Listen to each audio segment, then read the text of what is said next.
अस्सलाम वालेकुम, मैं हूँ यासिर जलाल। आप देख रहे हैं आपका अपना फेसबुक पेज और यूट्यूब चैनल। मियाँ साहब 4 हफ्ते के लिए वतन से गए थे 2019 में और 4 साल बाद 2023 में उन्होंने बाकायदा वापसी की तारीख का ऐलान किया है। 21 अक्टूबर को वो इस वतन में वापस आ रहे हैं जिस वतन को वो छोड़ कर गए थे।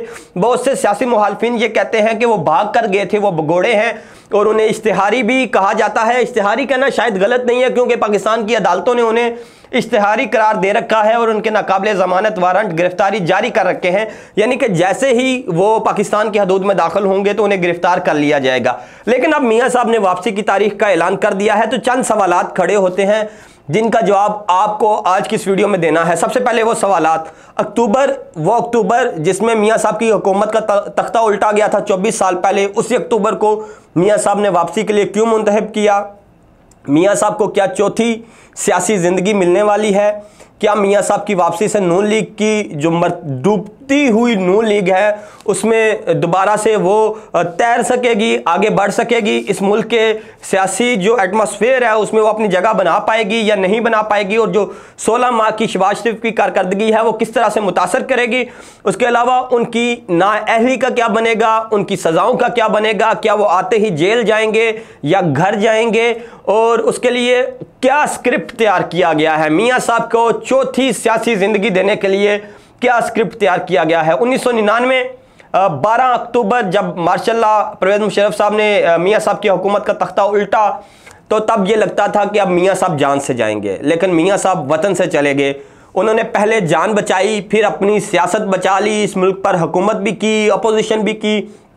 फिर 2018 में उनको इस मुल्क को छोड़ के जाना पड़ा। 2018 में वापस भी आए लेकिन उस वक्त उनको जेल में जाना पड़ा। फिर जेल से वो इलाज करवाने के लिए 4 हफ्ते की मोहलत लेकर गए और अब 4 साल बाद 21 अक्टूबर को वो वापस आ रहे हैं। सवाल ये पैदा होता है कि मियाँ साहब अपने भाई मियाँ मोहम्मद शहबाज शरीफ साहब जब वज़ीर आज़म थे तो उस वक्त वापस क्यों नहीं आए और अब वतन वापस क्यों आ रहे हैं, जबकि यहाँ पे निगरान सेटअप है और वो निगरान सेटअप कितना बाख्तियार है ये आप सब जानते ही हैं।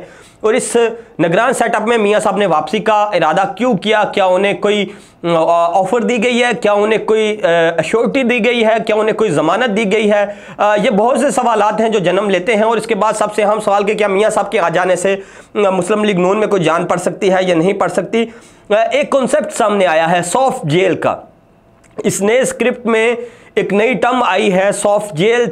ये कह रहे हैं कि मियाँ साहब वतन वापस आएंगे, उनको जेल में अगर जाना पड़ा तो वो जेल बड़ी सॉफ्ट होगी। अब पता नहीं, पाकिस्तान में तो जेल एक जैसी होती है तो मियाँ साहब के लिए सॉफ्ट जेल का कॉन्सेप्ट पहले से लोगों को पता है। ये सॉफ्ट जेल क्या होती है? मियाँ साहब पहले भी जिस तरह की जेलों में रह चुके हैं वो सॉफ्ट जेलें ही होती हैं जहाँ पे AC, बेड, मैट्रेस, तकिए, सराने, मुरगन, खजाएँ सब कुछ मिलता है।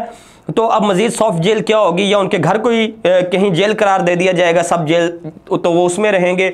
उसके बाद कहा यह जा रहा है कि उनको फ़ौरन से अबूरी ज़मानतें मिलेंगी, रिलीफ मिलेगा। ये रिलीफ और अबूरी ज़मानतें कौन देगा? और वो चीज़ें जो अभी तक कोर्ट में गई ही नहीं हैं उनके फ़ैसले पहले से लोगों को कैसे पता है? ये भी आम सवाल है। और इसके बाद 2018 की बात करूं तो 2018 में मियाँ साहब जब वतन वापस आए थे तो उनको सज़ा सुनाई जा चुकी थी। उन्होंने आके केसेस का सामना किया और जेल भी गए और उनको एयरपोर्ट से गिरफ़्तार किया। तब इमरान खान साहब हुकूमत में आ रहे थे और मियाँ साहब को हुकूमत से बेदखल किया जा चुका था। अब 2023 में इमरान खान साहब को सियासत से बेदखल करने की बातें हो रही हैं और मियाँ साहब वापस आ रहे हैं। 5 साल के अंदर एक स्क्रिप्ट को खुडे लाइन लगाकर दूसरे स्क्रिप्ट पर काम किया गया और अब तीसरे स्क्रिप्ट पर अमल दरामद जारी है और बहुत सी चीज़ें हो रही हैं और ये कहा जा रहा है कि नए सियासी दौर का आगाज़ होने जा रहा है। मियाँ साहब अपनी 2013 से 2017 तक की कारकर्दगी बताएंगे और आवाम को मुतमईन करेंगे कि हमने पाकिस्तान को फ्लाई मोड पर डाल दिया था और पाकिस्तान तरक्की की मनाजिल तय कर रहा था और फिर अचानक से 2018 के प्लान ने ब्रेक लगा दी पाकिस्तान को और पाकिस्तान का बेड़ा गर्क हो गया। इस तरह का एक बयानिया तैयार किया गया मियाँ साहब की वापसी के लिए और ये कहा जा रहा है कि मियाँ साहब अब इनका चौथा सियासी जन्म होगा और मियाँ साहब एक बार फिर से मुल्क के वज़ीर आज़म बनेंगे और ये सारी बातें की जा रही हैं मियाँ साहब की वापसी को लेकर। लेकिन यहाँ एक सवाल फिर से जन्म लेता है कि क्या मियाँ साहब 21 अक्टूबर को वापस आ जाएंगे? वही अक्टूबर जो 24 साल पहले मियाँ साहब पर कहर बन के टूटा था, वो अक्टूबर जिसमें मियाँ साहब को जेल जाना पड़ा था, वो अक्टूबर जिसमें मियाँ साहब की जान के लाले बन चुके थे। और उसी अक्टूबर में परवेज़ मुशर्रफ साहब कि अक्टूबर में जो है वो उनके साथ जो हुआ, फिर जनरल बाजवा साहब उनके दौरे हुकूमत में उनको जलावतनी अख्तियार करनी पड़ी, और अब जनरल आसिम मुनीर साहब के दौरे हुकूमत में वतन वापस आ रहे हैं और उनको चौथी बार वज़ीर आज़म बनाने का फ़ैसला हो चुका है। ये उनके मानने वालों का, उनके चाहने वालों का कहना है।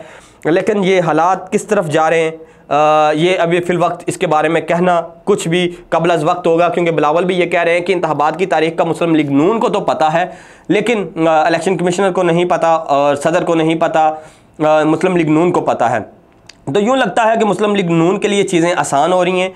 और एक सवाल जो सबसे अहम था, जो वीडियो के शुरू में भी बोला कि मियाँ साहब के वापस आने से उनकी मुस्लिम लीग नून की मकबूलियत में कुछ इजाफा होगा, तो मुझे नहीं लगता कि ऐसा कुछ होगा, क्योंकि 16 माह में इन्होंने आवाम को जो रगड़ा दिया है, आवाम को महंगाई की चक्की में जिस तरह से पीसा है, तो मुझे नहीं लगता कि आवाम अब इन पर एतमाद करेगी। लेकिन मकबूलियत से ज़्यादा कबूलियत ज़रूरी होती है, और लगता यह है कि उनकी कबूलियत है और भरपूर कबूलियत है, और उस कबूलियत का फ़ायदा उठाकर वो मुल्क के वज़ीर आज़म बन सकते हैं, और उस कबूलियत की बुनियाद पर फ़ैसले होते हैं।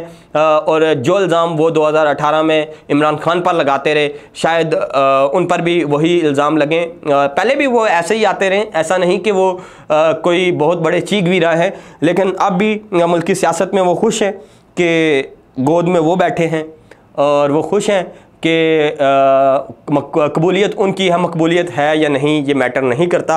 ये थी आज की वीडियो। मियाँ साहब वापस आ रहे हैं, सॉफ्ट जेल बनाई जा रही है, इंस्टेंट बेल्स होंगी, चौथी लाइफ मिलेगी उन्हें। जो सिक्योरिटी रिस्क थे अब वो सियासत का मुस्तकबिल बन चुके हैं, और बहुत सारी चीज़ें तब्दील हो चुकी हैं। नए स्क्रिप्ट में किरदार पुराने, लेकिन उनके रोल नए डिफ़ाइन कर दिए गए हैं। ये सब कुछ नज़र आ रहा है। ये थी आज की वीडियो अच्छी लगी यूट्यूब पर देख रहे हैं तो सब्सक्राइब कीजिए, फेसबुक पर देख रहे हैं तो लाइक और फॉलो कीजिए। मुझे इजाज़त दीजिए, अल्लाह हाफिज़।